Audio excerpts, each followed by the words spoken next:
Hello guys, good morning all of you and welcome back to our channel again. हम discuss कर रहे थे 12th chapter nature of light यानी प्रकाश की प्रकृति के बारे में।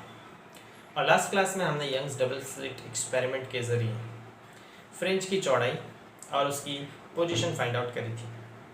हमने ये देखा था कि जो हमें पर्दे पर चमकीले और काली फ्रिंज प्राप्त होती है उन दोनों की चौड़ाई समान प्राप्त होती है और वो फ्रिंज चौड़ाई 3 कारकों पर निर्भर करती है। उसके बारे में हमने डिस्कस किया था। आज के इस सेशन में हम डिस्कस करेंगे उसी टॉपिक पे कुछ न्यूमेरिकल क्वेश्चंस, जिससे ये टॉपिक बड़े अच्छी तरीके से क्लियर हो जाए और आप इसके कॉन्सेप्ट को बहुत अच्छी तरह से समझ सकें। तो चलिए शुरू करते हैं आज का सेशन। हम बात करेंगे गाइस न्यूमेरिकल क्वेश्चंस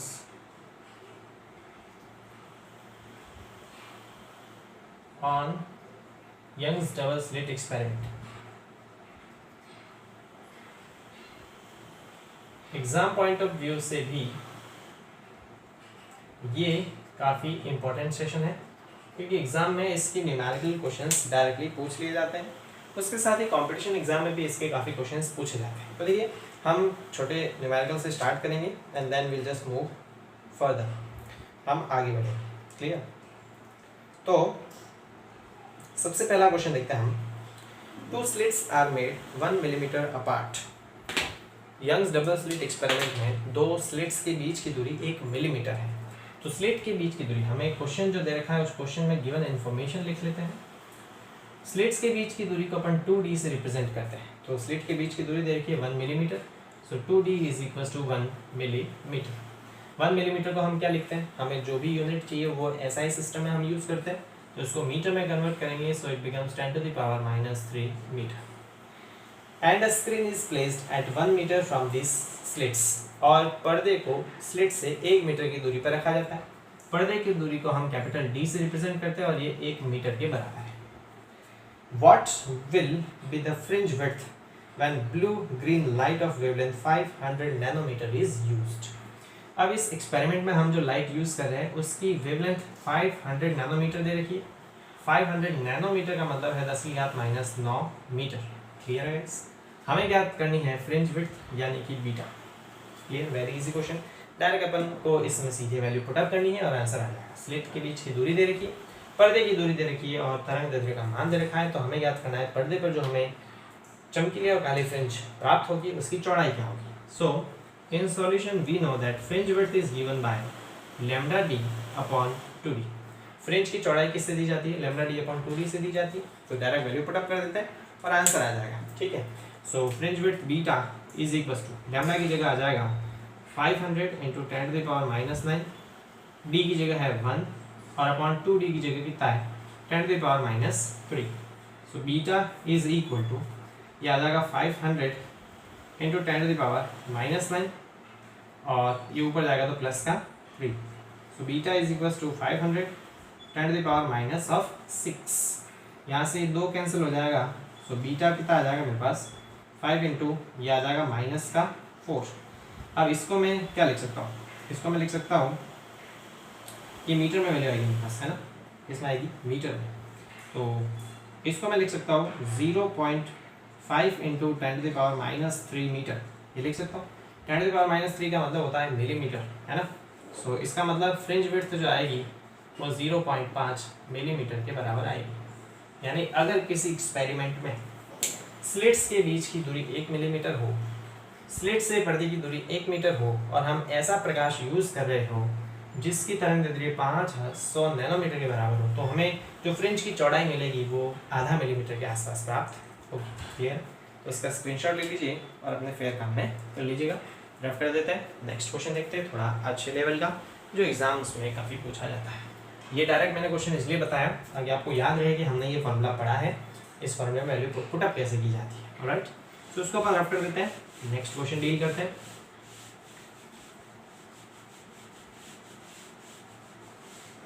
सी,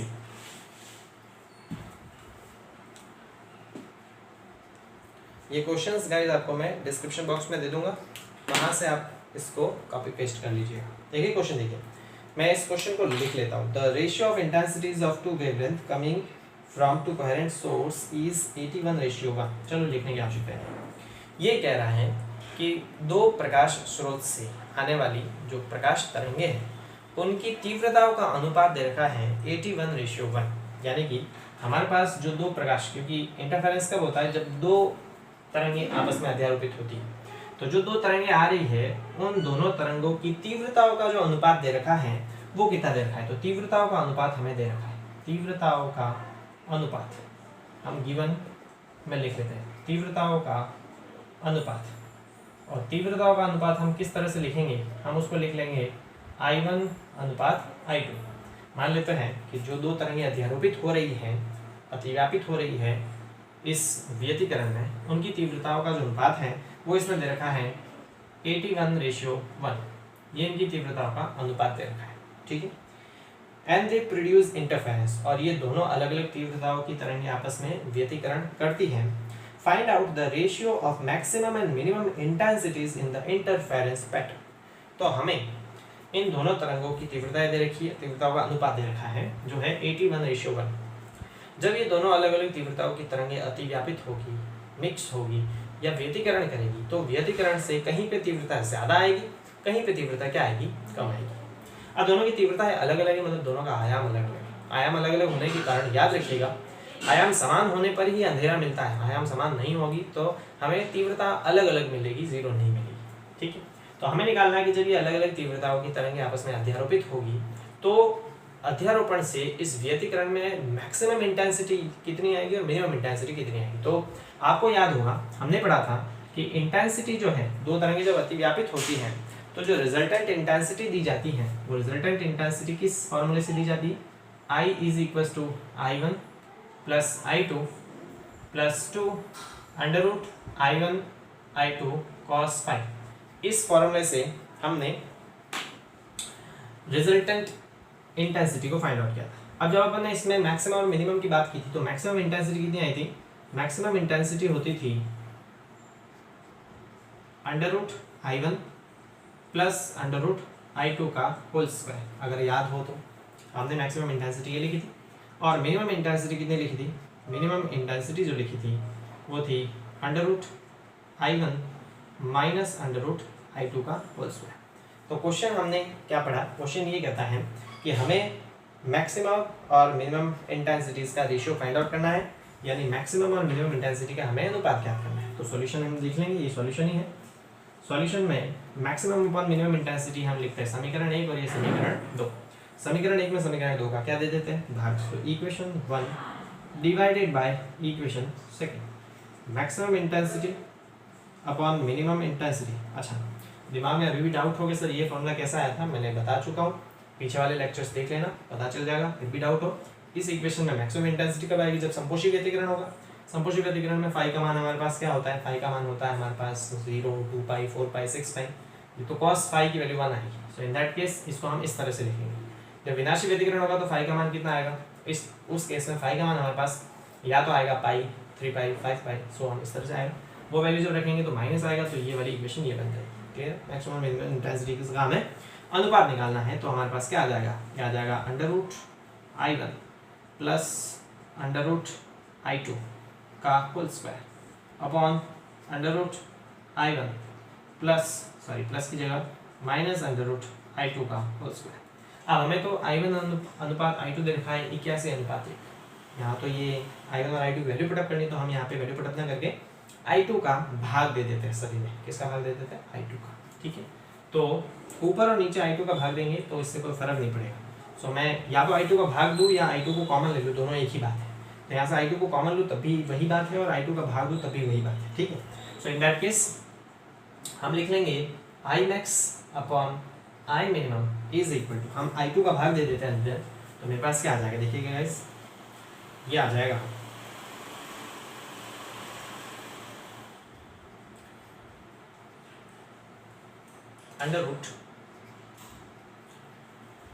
√I1, चलिए I2 कॉमन ही ले लेते हैं यहाँ से, बात तो वही होगी।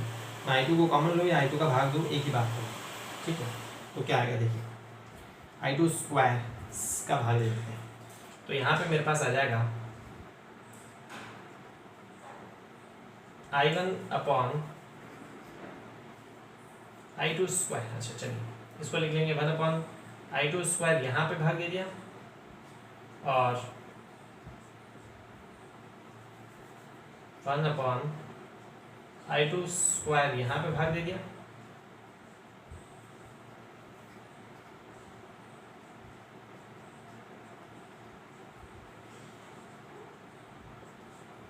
और 1/i2² का यहाँ पे भी भाग दे दिया या कॉमन ले लिया, दोनों एक ही बात होती है गाइस, ठीक है। चलिए, तो मैंने ऊपर नीचे i2² से भाग दे दिया, तो मेरे पास क्या आ जाएगा, i max/i minimum is equal to i2² है, ये भाग दोनों में लगेगा और जब ये अंडर रूट के अंदर जाएगा तो इसका स्क्वायर हट जाएगा, क्या बचेगा, क्या आएगा i1/i2 plus under root i2/i2, दोनों में इसका भाग लगेगा और स्क्वायर हट जाएगा जब ये इस अंडर रूट के अंदर जाएगा, नीचे भी क्या आएगा i1/i2 और माइनस i2/i2, ये बचेगा, मेरे पास आ जाएगा maximum/i minimum is equal to i1/i2 का मान हमें दे रखा है 81, कितना दे रखा है 81, तो यहाँ से आ जाएगा अंडर रूट 81 प्लस i2/i2 कितना आएगा 1, इसी तरह से नीचे i1/i2 अंडर रूट 81 और माइनस i2/i2 ये आ जाएगा 1, क्लियर। अंडर रूट 81 की वैल्यू हमें पता है कितनी होती है, अंडर रूट 81 की वैल्यू होती है 9, 1 का 1 और यहाँ पर भी आ जाएगा 9, 1 का 1, ये आ जाएगा मेरे पास i maximum/i minimum is equal to 9 + 1 is equal to 10 और 9 - 1 इज इक्वल टू 8, ये आ जाएगा 5/4। तो मैक्सिमम और मिनिमम इंटेंसिटीज का जो अनुपात आएगा वो आ जाएगा 5:4, क्लियर है गाइस। तो ये आप स्क्रीनशॉट ले लीजिए और अपने फेयर काम में इसको भी कर लीजिएगा, ठीक है। देखिए हमने स्क्वायर लगाना भूल गए, तो यहाँ पे स्क्वायर लगा देते वापस, ये स्क्वायर और ये भी स्क्वायर, क्योंकि स्क्वायर के अंदर जाएगा तभी तो ये हटेगा, ठीक है। चलिए क्लियर है गाइस, तो हम यहाँ पे अंडर रूट i2 का भाग देते हैं, ठीक। यहाँ पे अंडर रूट i2² का भाग गया तो स्क्वायर के अंदर गया, तो फिर अपन इसको अंडर रूट में लिख सकते हैं, ठीक है। तो यहाँ पे ये भी स्क्वायर है, ये भी स्क्वायर है, ये भी स्क्वायर है और ये भी स्क्वायर है, तो यहाँ पे ये भी स्क्वायर आएगा, ये भी स्क्वायर आएगा और इसका स्क्वायर आएगा तो ये आएगा 25:16, ये एक्यूरेट आंसर आ जाएगा, क्लियर है गाइस। तो हमने क्या देखा कि जब दो तरंगें जिनकी तीव्रता का अनुपात 81:1 है आपस में अतिव्यापित होगी तो उससे जो मैक्सिमम और मिनिमम इंटेंसिटी आएगी उनका अनुपात 25:16 आएगा, क्लियर। तो स्क्रीनशॉट ले लीजिए इसका और फिर मैं इसको रफ कर देता हूँ, चलिए तो उसको रफ कर देते हैं।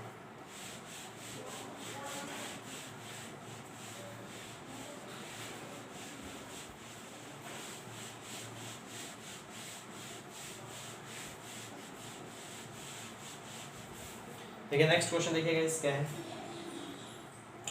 नेक्स्ट क्वेश्चन है, in an interference pattern produced by a wavelength of 600 angstrom, किसी व्यतिकरण प्रतिरूप में 6000 एंगस्ट्रॉम की तरंग दैर्ध्य का उपयोग किया जाता है। The number of fringes is found to be 1200, 6000 angstrom तरंग दैर्ध्य का प्रकाश उपयोग करने पर जो फ्रिंज बनती है वो बनती है 1200। तो अगर इसी की जगह 6000 एंगस्ट्रॉम वाले प्रकाश की जगह 9000 एंगस्ट्रॉम वाला प्रकाश यूज किया जाए तो उससे कितनी फ्रिंज बनेगी, ठीक है। क्वेश्चन ये है, गिवन है कि जब अपन 6000 एंगस्ट्रॉम तरंग दैर्ध्य का कोई प्रकाश यूज करते हैं तो उससे फ्रिंज कितनी बनती है, उससे फ्रिंज बनती है 1200। तो अगर हम 6000 की जगह 9000 एंगस्ट्रॉम तरंग दैर्ध्य का प्रकाश यूज करें तो उससे कितनी फ्रिंजें बनेगी। क्वेश्चन समझ गए कि अगर हम किसी व्यतिकरण में 6000 एंगस्ट्रॉम तरंग दैर्ध्य का कोई प्रकाश यूज करते हैं तो उससे जो फ्रिंजें बनती है वो 1200 फ्रिंज बनती है। अगर 6000 एंगस्ट्रॉम की जगह 9000 एंगस्ट्रॉम तरंग दैर्ध्य का प्रकाश यूज किया जाए तो उससे कितनी फ्रिंज बनेगी, क्लियर। तो इसका सॉल्यूशन देखो guys, very easy solution. Fringe की संख्या हमेशा तरंग दैर्ध्य की व्युत्क्रमानुपाती होती है, जितने तरंग दैर्ध्य का मान ज्यादा होगा उतनी ही फ्रिंजें कम बनेगी, क्लियर है। तो हम जानते हैं कि फ्रिंज की संख्या तरंग दैर्ध्य के व्युत्क्रमानुपाती होती है। तो इसका मतलब समानुपाती चिन्ह हटाने पर कांस्टेंट लगेगा, तो समानुपाती चिन्ह हटा देते हैं तो n बराबर क्या आ जाएगा k/λ। ठीक है, n बराबर होता है k/λ। So for first case पहले केस के लिए n की जगह कितना आएगा n1 बराबर k की जगह k और लैम्डा की जगह कितना आ जाएगा λ1। इसको दे दिया इक्वेशन फर्स्ट। और सेकंड केस के लिए फॉर सेकंड केस n2 बराबर क्या आ जाएगा k की जगह k और लैम्डा की जगह λ2।